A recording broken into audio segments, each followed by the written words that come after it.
Hello everyone, welcome.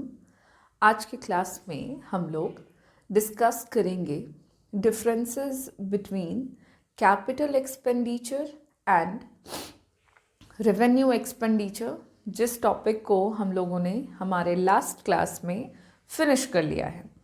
हम लोगों ने डिस्कस किया था बजट एक्सपेंडिचर टॉपिक को, जहाँ पे हम गवर्नमेंट के एक फिस्कल ईयर में होने वाले सारे एक्सपेंडिचर को डिस्कस कर रहे थे और उन तमाम एक्सपेंडिचर को हम दो टाइप्स में कैटेगराइज कर सकते हैं। पहला था रेवेन्यू एक्सपेंडिचर और दूसरा था capital expenditure.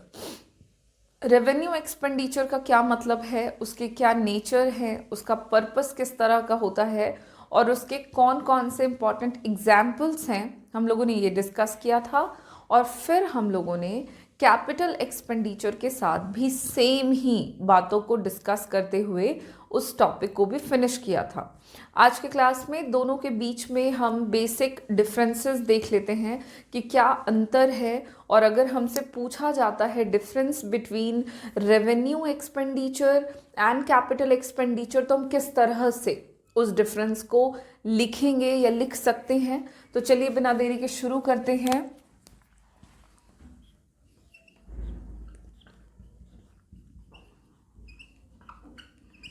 Differences between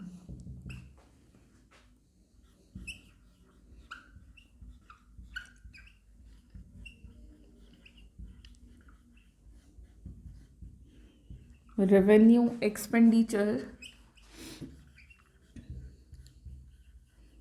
and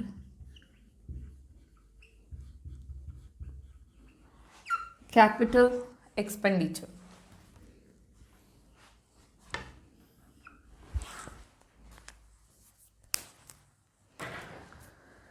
जो डिफरेंसेस हैं दोनों ही टाइप ऑफ एक्सपेंडिचर में, उसको हम किस बेसिस पे निकालेंगे हम वो भी देख लेते हैं एक तरफ। और बेसिस समझना ज़रूरी है। आप बेसिस के तौर पर याद रखोगे, आप अपने आप अंतर जो है वो आसानी से निकाल पाओगे।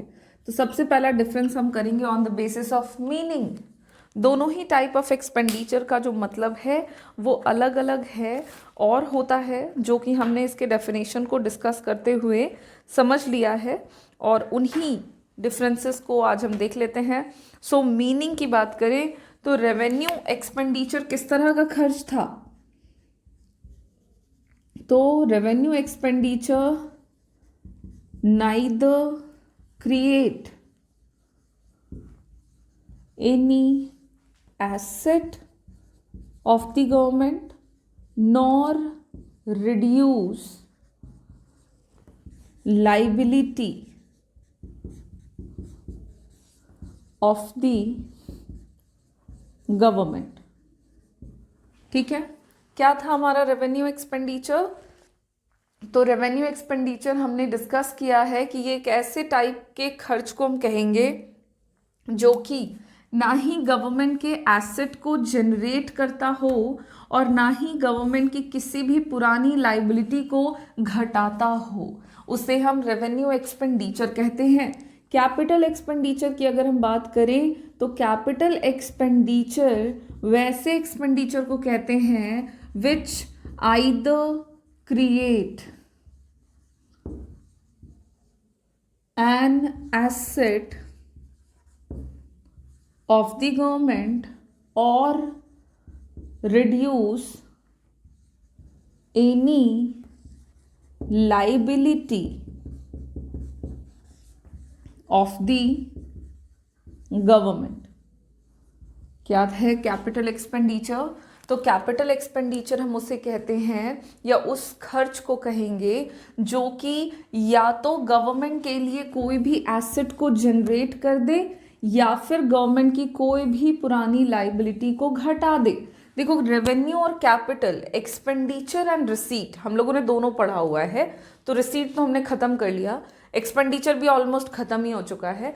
तो दोनों में बेसिक डिफरेंसेस आप देख पा रहे हो। याद रखने का तरीका है, देखो एसेट एंड लाइबिलिटी हर जगह है, वहां पे भी था, यहाँ पे भी है। बस यहाँ अंतर ये देखना है तुमको कि खर्च करा और खर्च करने के बावजूद अगर संपत्ति नहीं बनती है, लाइबिलिटी नहीं घटती है, तो वो रेवेन्यू एक्सपेंडिचर है। और कैपिटल एक्सपेंडिचर है मतलब खर्च तो किया, लेकिन अगर खर्च करने के बदले में किसी भी तरह की संपत्ति जो है वो बन जाती हो, बढ़ जाती हो, और या फिर गवर्नमेंट की किसी भी पुरानी लाइबिलिटी को ये रिड्यूस कर देता हो, तो उस तरह के खर्च को हम क्या कहते हैं? कैपिटल एक्सपेंडिचर कहते हैं। तो बेसिक जो डिफरेंसेस हैं दोनों के बीच में वो बिल्कुल यही है। एक में नॉर है, नाइदर नॉर रेवेन्यू में, और कैपिटल में है आइदर और। ठीक है।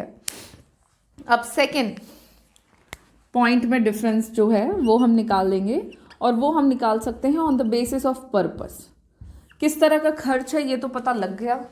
नाउ पर्पस क्या है, इन खर्चों को बेयर करने का, सरकार ऐसे खर्चे क्यों करती है, किस उद्देश्य को पूरा करने के लिए करती है।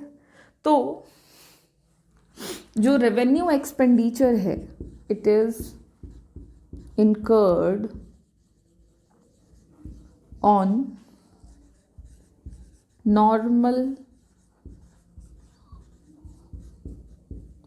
functioning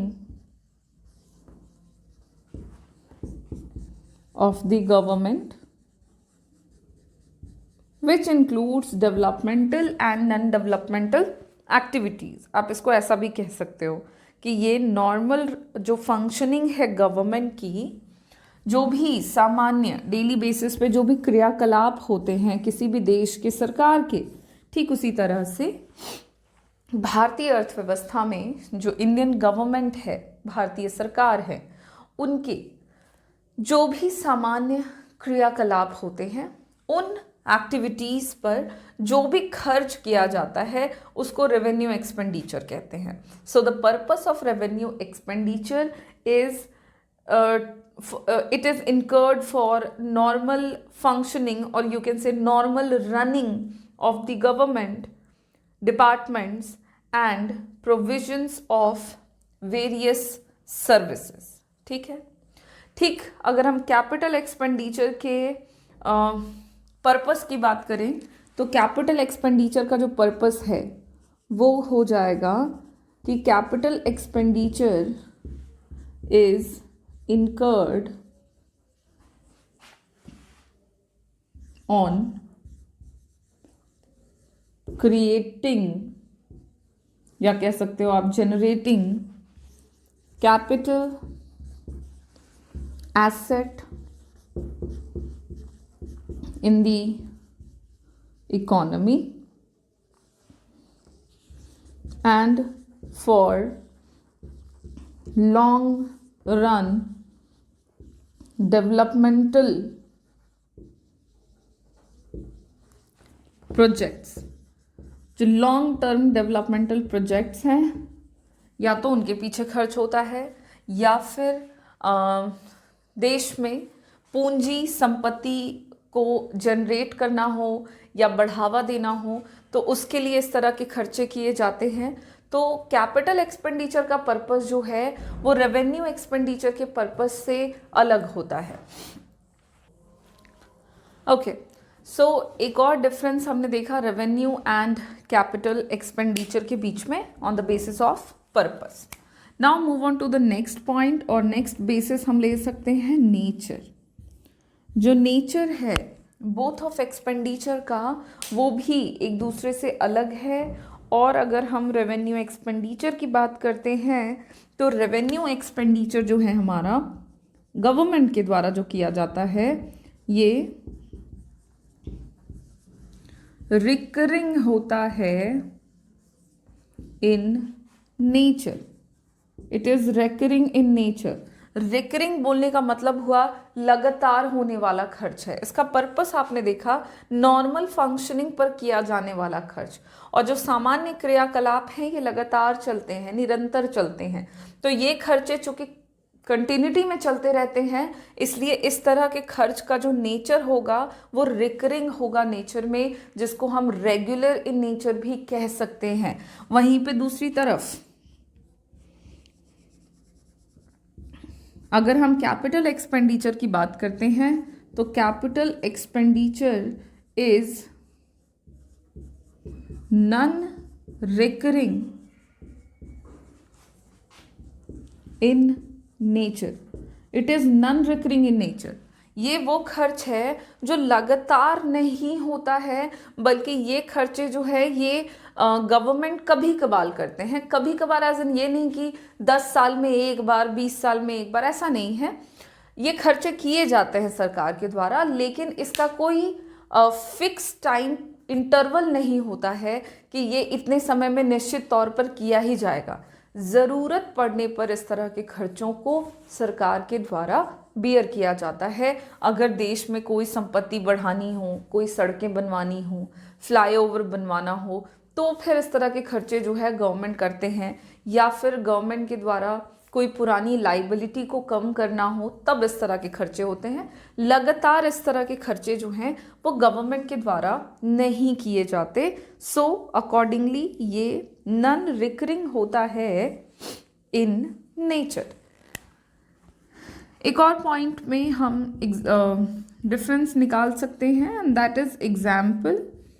एग्जाम्पल या आप कह सकते हो एक्सपेंडिचर हेड्स, कहाँ कहाँ पे खर्चे जो हैं वो इस तरह के किए जाते हैं, इसको हम इसमें इंक्लूड करेंगे। और रेवेन्यू एक्सपेंडिचर के मतलब इसके एग्जाम्पल्स में हम ले सकते हैं सैलरी। गवर्नमेंट के द्वारा जो सैलरी पे कराई जाती है, सैलरी जो दी जाती है, पेमेंट की जाती है उनके एम्प्लॉयज़ को, वो हो जाएगा हमारा एग्जाम्पल रेवेन्यू एक्सपेंडिचर का।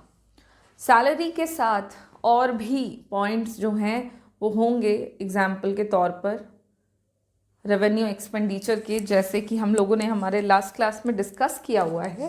Salary, payment of salaries, payment of pension to the older population, है ना। उसके अलावा इसमें और भी एग्जाम्पल्स में आ जाएंगे, जैसे कि इंटरेस्ट जो सरकार चुकाती है, ये सब हमारे रेवेन्यू एक्सपेंडिचर के एग्जाम्पल्स में आ जाएंगे। ठीक उसी तरह जब हम बात करेंगे कैपिटल एक्सपेंडिचर के एग्जाम्पल की, तो कैपिटल एक्सपेंडिचर के एग्जाम्पल्स में वैसे खर्चों को देखना है जो कि या तो एसेट बना दें या तो लाइबिलिटी को घटा दें। एसेट बनाने वाले खर्चे तो इसके एग्जाम्पल में ले लेंगे, हम ले सकते हैं expenditure on building roadways, railways, industries, flyovers, ETC, इस तरह के खर्चे। या फिर इसमें आप और भी खर्चों को इंक्लूड करें, जैसे कि रीपेमेंट ऑफ बोरोविंग्स, उधार जो लिया गया हो सरकार के द्वारा, उस तरह के उधार को चुकाने के लिए जो भी खर्च करना पड़ता है, वैसे खर्चों को हम कैपिटल एक्सपेंडिचर के एग्जाम्पल्स में इंक्लूड करते हैं। और ये हमारे कुछ खर्चे हो जाते हैं जो कि कैपिटल एक्सपेंडिचर के खर्चों में आते हैं। और इसी के साथ हमारा जो डिफरेंस चल रहा था revenue expenditure and capital expenditure, ये कंप्लीट होता है। इसी तरह से आपको बिल्कुल छोटे छोटे पॉइंट्स में डिफरेंसेस याद भी रखने हैं, लिखने को आए तो आप लिख भी सकते हैं। और इसी के साथ हमारा जो बजट एक्सपेंडिचर का टॉपिक था वो फुल एंड फाइनल ख़त्म होता है। अब आप एक बात और जान लें कि हम लोगों को इंडियन गवर्नमेंट के द्वारा किए जा रहे खर्चों को कुछ और डिफरेंट कैटेगरीज में डिवाइड करके पढ़ना है। तो हम लोगों ने फ़िलहाल एक ही टाइप ऑफ एक्सपेंडिचर डिस्कस किया है, रेवेन्यू एंड कैपिटल एक्सपेंडिचर। हमें और भी 2-4 टाइप के एक्सपेंडिचर डिस्कस करने हैं, जिनमें आ जाएंगे जो नेक्स्ट हम पढ़ेंगे developmental and non developmental expenditure, ये हमें 2 टाइप के और भी खर्चे जानने हैं। और हमें 2 टाइप के खर्चे डिस्कस करने हैं, plan expenditure and non plan expenditure. ये दोनों ही टाइप ऑफ एक्सपेंडिचर को भी हम हमारे नेक्स्ट क्लास में डिस्कस करेंगे। आज के क्लास को हम यहाँ पे फिनिश करते हैं। Thank you.